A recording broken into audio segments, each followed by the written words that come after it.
जैसा कि अपने पिछली क्लास में देखा था कि प्रेजेंट सिंपल टेंस में हमने ये देखा था कि प्रेजेंट सिंपल टेंस में सकारात्मक वाक्य कैसे बनते हैं और नकारात्मक वाक्य कैसे बनते हैं।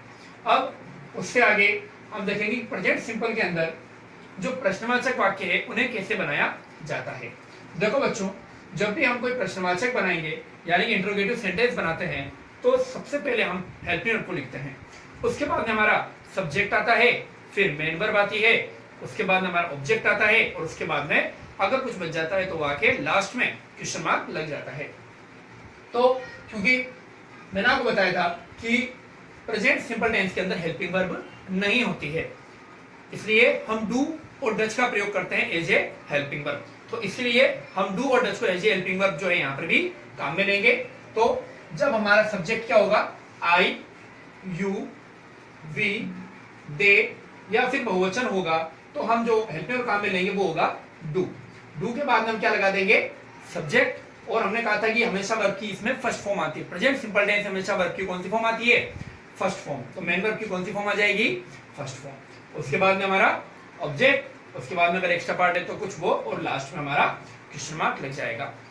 लेकिन यदि हमारा सब्जेक्ट ही, शी, इट या एक वचन हो तो हेल्पिंग वर्ब के रूप में किसको यूज में लेंगे, डच को। उसके बाद में सेम वही सब्जेक्ट, सब्जेक्ट के बाद में वर्ब की फर्स्ट फॉर्म, उसके बाद में ऑब्जेक्ट और उसके बाद में एक्स्ट्रा पार्ट के बाद में क्वेश्चन मार्क। तो आपको याद रखना है कि प्रश्नवाचक वाक्य जो है प्रेजेंट सिंपल टेंस में कैसे बनाए जाते हैं। अब इस एग्जांपल से और देखिए, जैसे अगर मैं कहता हूं क्या वह किताब पढ़ता है, तो हमें पता चल रहा है कि ये कोई एक वचन है, एक व्यक्ति के बारे में बात हो रही है, तो हमने क्या लगाया, देखो डज। हेल्पिंग वर्ब के रूप में हमने क्या लगाया, डज। उसके बाद में वह जो है वो लड़का है, तो हमने बात करी थी कि जो मेल होता है उसके लिए हमेशा क्या आता है, ही। तो हमने क्या लिख दिया, ही। तो ये हमारा क्या हो गया, सब्जेक्ट हो गया। अच्छा, मेन वर्ब की फर्स्ट फॉर्म आती है, तो देखो हमने जो है वर्ब की फर्स्ट फॉर्म लिख रखी है रीड। उसके बाद में ऑब्जेक्ट हमारा जैसे कि यहाँ पर है बुक, तो सेंटेंस हमारा क्या बनेगा, डज ही रीड बुक। यहाँ पे हम चाहें तो एक भी लिख सकते हैं, ए बुक, ठीक है, नहीं तो बुक्स भी लिख सकते हैं, does he read a book. उसके बाद में देखो क्या लड़के हंसते हैं, यहाँ हमें पता चल रहा है कि जो सब्जेक्ट है हमारा वो बहुवचन है, तो हम हेल्पिंग वर्ब में क्या लिखेंगे, डू। तो हमने क्या लिखा helping verb, do the boys हंसने को कहते हैं लाफ। तो हमने क्या कर दिया, वर्ब की फर्स्ट फॉर्म लिख दी लाफ, क्योंकि यहाँ पर ऑब्जेक्ट नहीं है तो इसलिए हमारा सेंटेंस यहीं पर खत्म हो जाएगा। तो हम लिखेंगे डू द बॉयज लाफ। अब ऊपर वाले जो वाक्य हैं उनको देखते हैं, नीचे वाले वाक्य बनाने की कोशिश करते हैं। देखो सबसे पहले लिखा हुआ है फादर, उसके बाद में लिखा हुआ है खालिस्तान टू ऑफिस डेली। तो सब्जेक्ट के अकॉर्डिंग यहाँ पर क्या आएगा, हेल्पिंग वर्ब आएगी। तो फादर जो कि एक ही है, पिता जो है वो एक वचन है, तो क्या लगाएंगे हम, डज। तो हेल्पिंग वर्ब हमारा क्या आ गया, डज। उसके बाद में जो मेन वर्ब है उसके वजह फर्स्ट फॉर्म आती है, तो वर्ब है गो, तो गो की फर्स्ट फॉर्म भी क्या है, गो। तो सेंटेंस बनेगा does father go to office daily. Second देखिए पीपल, पीपल यानी होता है लोग, लोग हमेशा एक से ज्यादा होता है यानी बहुवचन है, क्या लगाएंगे, डू। क्या लगाएंगे, डू। हो जाएगा डू पीपल। उसके बाद में वर्ब की फर्स्ट फॉर्म लिखनी है, वर्ब है हमारी सेलिब्रेट, तो सेलिब्रेट लिख देंगे हम। तो सेंटेंस बन जाएगा do people celebrate Diwali every year. तो इस तरीके से आपको भी हेल्पिंग वर्ब और मेन वर्ब बनना आना चाहिए। डू का प्रयोग कब किया जाता है, डज का प्रयोग कब किया जाता है, ये भी आपको पता होना चाहिए। तो ये था हमारा प्रश्नवाचक वाक्य। अब जो फोर्थ नंबर पे जो सेंटेंस आता है, वाक्य आता है, वो है हमारा प्रश्नवाचक नकारात्मक वाक्य, जिसमें आप प्रश्न भी पूछेंगे और नोट यानी नहीं का यूज भी करेंगे। जैसे क्या हम खेल नहीं खेलते हैं, क्या तुम बाजार नहीं जाते हो। इस तरीके के सेंटेंस जिसमें हम क्या भी लगाते हैं और नहीं का प्रयोग भी करते हैं, वो होता है प्रश्नवाचक नकारात्मक वाक्य। तो जैसा कि हमने पहले बात करी थी प्रश्नवाचक है, तो शुरुआत में भी यहाँ पर भी हम क्या लगाएंगे, हेल्पिंग वर्ब ही लगाएंगे। तो हेल्पिंग वर्ब आएगा, उसके बाद में हमारा सब्जेक्ट आएगा जैसा कि पहले भी आता था। अब यहाँ पर हम डायरेक्ट क्या लिखते थे, वर्ब की फर्स्ट फॉर्म लिखते थे, जबकि यहाँ पर जो है नोट का यूज किया जाएगा। क्यों, क्योंकि हमने क्या है, नकारात्मक वाक्य भी बनाया है। तो इससे पता चल रहा है कि प्रश्नवाचक वाक्य है और इससे पता चल रहा है कि नकारात्मक वाक्य है। उसके बाद में वापस वही वर्ब की फर्स्ट फॉर्म, उसके बाद में ऑब्जेक्ट, एक्स्ट्रा पार्ट और बाद में वही क्वेश्चन मार्क। तो सेंटेंस में कोई अंतर नहीं है दोनों में, सिर्फ एक और सिर्फ नॉट का ही फर्क है, तो ये भी आपको ध्यान रखना है। अब आपको पता है में या तो डू लगता है या डज लगता है, किसके साथ में डू लगता है किसके साथ में डज लगता है, ये आपको मैंने ऊपर समझा दिया है। तो अगर आपको चाहें तो इसको ऐसा कैसा यहाँ पर भी आप लिख सकते हैं। अब देखो बच्चों, जो हमने पढ़ा है ऊपर उसके अकॉर्डिंग मैंने कुछ सेंटेंस जो है वो बनाए हैं, उसको देखते हैं। क्या वह कपड़े नहीं धोती है, तो देखो यहाँ पर क्या भी आ रहा है और उसके बाद में नहीं भी आ रहा है, यानी क्वेश्चन मार्क भी है और साथ में नहीं का प्रयोग भी है। तो लिखा हुआ है वह जो एक महिला है, एक वचन है, तो हम क्या लगाएंगे, डज। क्या लगाएंगे, हेल्पिंग वर्ब के रूप में डज। उसके बाद में हमारा जो सब्जेक्ट होगा वो क्या होगा, शी। तो शी हमारा क्या हो गया, सब्जेक्ट, तो डज शी। उसके बाद में क्या लगाएंगे हम, नॉट, तो ये हमने लगा दिया नॉट, डज शी नॉट। उसके बाद में वर्ब की फर्स्ट फॉर्म आएगी तो वॉश और क्लोथ्स, तो ये हमारी वर्ब हो गई और ये क्लोथ्स जो है वो हमारा ऑब्जेक्ट हो गया। यहाँ पर एक्स्ट्रा पार्ट नहीं है, अगर होता तो वो लिख के लास्ट में क्वेश्चन मार्क लगाते हैं। अगला देखो, क्या वे क्रिकेट नहीं खेलते हैं। अब यहाँ पता चल रहा है कि एक से ज्यादा है, बहुवचन है, तो हेल्पिंग के रूप में क्या लगाएंगे हम, डू लगाएंगे, डू। उसके बाद में वे के लिए हम दे। उसके बाद में ये हो गया सब्जेक्ट, सब्जेक्ट के बाद में आपकी नॉट, प्ले, वर्ब की फर्स्ट फॉर्म लगाते हैं, तो ये हमारी वर्ब की फर्स्ट फॉर्म हो गई और ये हमारा ऑब्जेक्ट हो गया क्रिकेट। तो इस तरीके से आपको जो है वाक्य बनाने हैं, प्रश्नवाचक नकारात्मक वाक्य। अब देखो इनको भर के देखते हैं, जैसा कि हमने ऊपर पढ़ा है उसके अकॉर्डिंग इसको भरना है। जैसे कि हम देख रहे हैं कि लास्ट में क्वेश्चन मार्क है और हमें किसका प्रयोग करना है, नॉट का प्रयोग करना है।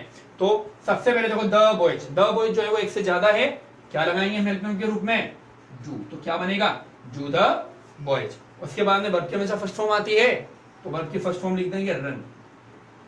जो यहाँ पर लिखा होता है वो हमेशा वर्ब की फर्स्ट फॉर्म होती है, जैसा कि आपको पता भी है।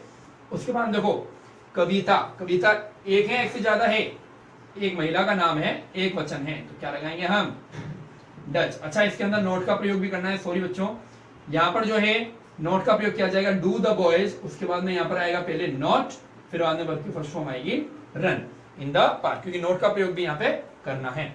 उसके बाद देखो डज कविता, अब बाद में क्या आएगा, नॉट, फिर बाद में वर्ब की फर्स्ट फॉर्म, तो रीड जो है वो है, तो वर्ब की फर्स्ट फॉर्म क्या होगी, रीड ही होगा, हो जाएगा read stories. Does Kavita not read stories. तो इस तरीके से जो है आपको सेंटेंस बनाने पड़ेंगे, जिसमें आपको हेल्पिंग वर्ब और मेन वर्ब जो है वो लिखने पड़ेंगे और कहीं कहीं पे नोट का यूज भी करना पड़ेगा। ऐसे जो वाक्य हैं वो पेपर में बहुत कम पूछे जाते हैं, लेकिन जो ऊपर के तीनों वाक्य हैं वो ज्यादातर पेपर में पूछे गए हैं और पूछे भी जाते हैं। अब हम बढ़ते हैं दूसरी तरफ। पहले मैंने आपको बताया था, मैं आपको सबसे पहले वाक्य बनाना सिखाऊंगा, जो कि मैंने आपको पिछले सेक्शन के अंदर बता दिया कि वाक्य को कैसे बनाना है। अब पेपर की दृष्टि से जो इंपॉर्टेंट है मैंने आपको कहा था हेल्पिंग वर्ब और वर्ब बढ़ना जरूरी है, जिसके लिए हमने बात करी थी कि एडवर्ब आने चाहिए। अगर एडवर्ब नहीं आएंगे तो फिर आप क्या करोगे, टेंस को नहीं पहचान पाओगे। तो आपको ये पहले मैं एक बार आपके लिए इसके लिए स्क्रीनशॉट के लिए एक बार आप इसको नोट कर लें, फिर बाद में आपको ये समझाता हूँ थोड़ा सा।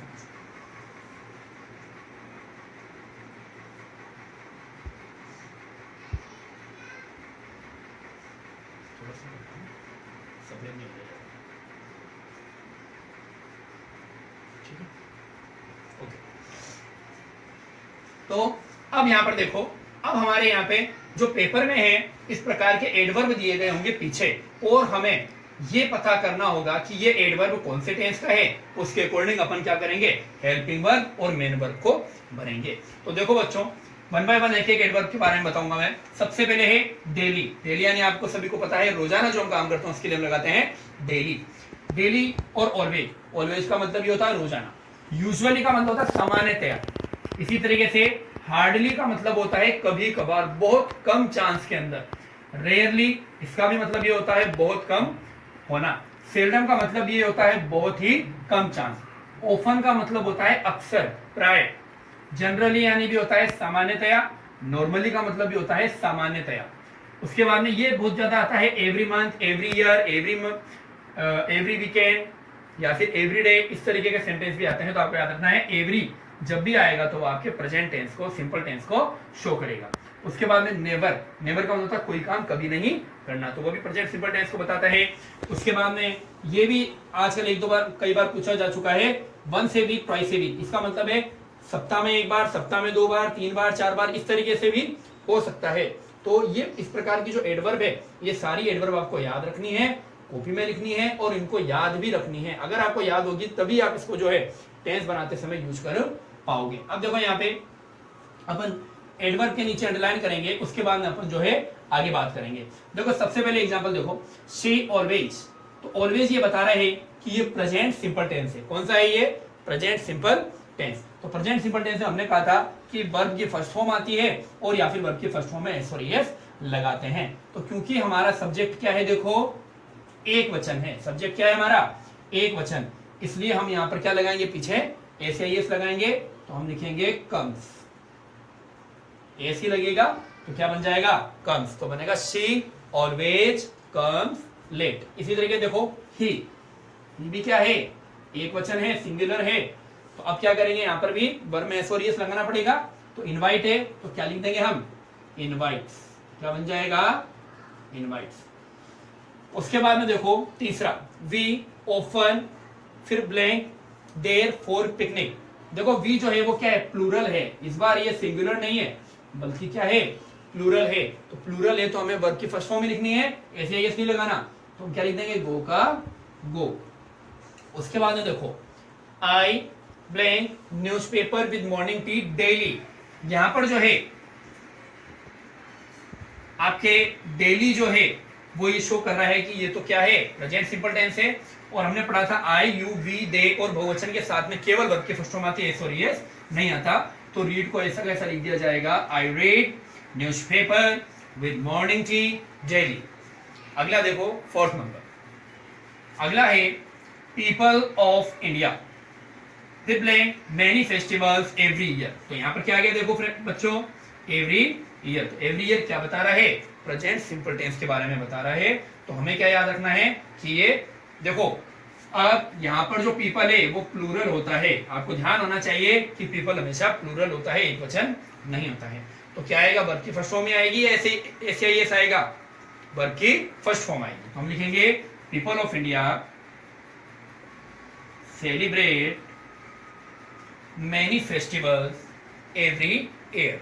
अब देखो चौथा, ये जो आपके फिफ्थ और सिक्स नंबर है वो आपके इंटेरोगेटिव है। जैसा कि मैंने आपको पहले ही बताया था कि इंट्रोगेटिव और इंट्रोगेटिव नेगेटिव में हमेशा हम शुरुआत किससे करेंगे? हेल्पिंग वर्ब से। तो देखो ये हमारा सब्जेक्ट है शी, शी क्या है? सिंगुलर है, तो इसलिए क्या आएगा? डू या डज। तो क्या आएगा इसमें? डज। जैसा कि हमने कहा था कि ही, शी, इट और एक वचन के साथ में क्या लगती है? डज। उसके बाद में क्या आएगा? वर्ब की फर्स्ट फॉर्म आएगी, तो वर्ब की फर्स्ट फॉर्म आएगी तो वॉश आएगा, तो हम लिख देंगे वॉश। तो सेंटेंस हमारा बनेगा does she wash clothes daily. Daily क्या बता रहे? प्रेजेंट सिंपल टेंस के बारे में बता रहे। इसी तरीके से हम देखें तो यहाँ पर हम लिख देते हैं नॉट वॉच, ताकि आपके ये इंट्रोगेटिव नेगेटिव भी हो जाएगा। तो यहाँ पर क्वेश्चन मार्क भी है। अच्छा, एवरी नाइट तो ये बता रहा है कि ये प्रेजेंट सिंपल टेंस का है, नोट ये बता रहा है नेगेटिव है, और क्वेश्चन मार्क बता रहा है कि ये इंट्रोगेटिव है। तो तीनों चीजें आपको ध्यान में रखनी है। अब हम क्या करते हैं? सेंटेंस को लिखते हैं। तो सबसे पहले दे, दे जो है वो क्या होता है? प्लूरल होता है, तो इसलिए हम डू लगाएंगे या डज लगाएंगे? हम लगाएंगे डू, दे। उसके बाद में क्या आएगा? नॉट। हमने बात करी थी सब्जेक्ट की, बाद में हम क्या लगाते हैं? नॉट। उसके बाद में देखो यहाँ पर है वर्ब की फर्स्ट फॉर्म में तो वॉच, तो हमें वो का वो लिखना पड़ेगा, तो हम लिखेंगे वॉच। आप नीचे लिखना, मेरे पास जगह नहीं है तो मैं एक बार ऊपर ही लिख रहा हूं।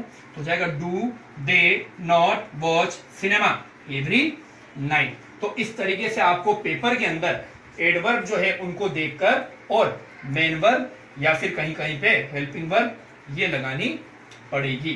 तो ये चीज भी आपको कॉपी में नोट रखनी है। ये एक्सरसाइज जो है वो आपको बार बार पढ़नी है, ताकि आपको ये सारी चीजें याद आ जाए, समझ में आ जाए।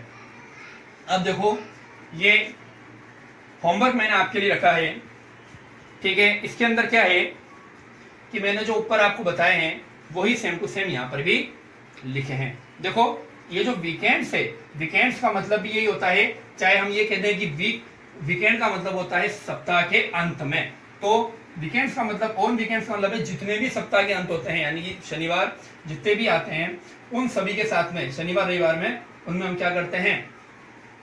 जो लोग हैं वो सिनेमा जाते हैं। तो ये भी आपको याद रखना, ये प्रेजेंट सिंपल टेंस का ही वाक्य है, ठीक है। तो आपको ये 6 सेंटेंस जो है वो बनाने हैं। इसके अंदर आपको ठीक है, आप ऐसा कर लीजिए, इनका स्क्रीनशॉट जो है वो उतार लीजिए और कॉपी में आप ये 6 जो आपको मैंने एक्सरसाइज क्वेश्चन दिए हैं वो आप करके रखें। नेक्स्ट क्लास में अपन इसको पहले आंसर करेंगे, उसके बाद में आगे बढ़ेंगे।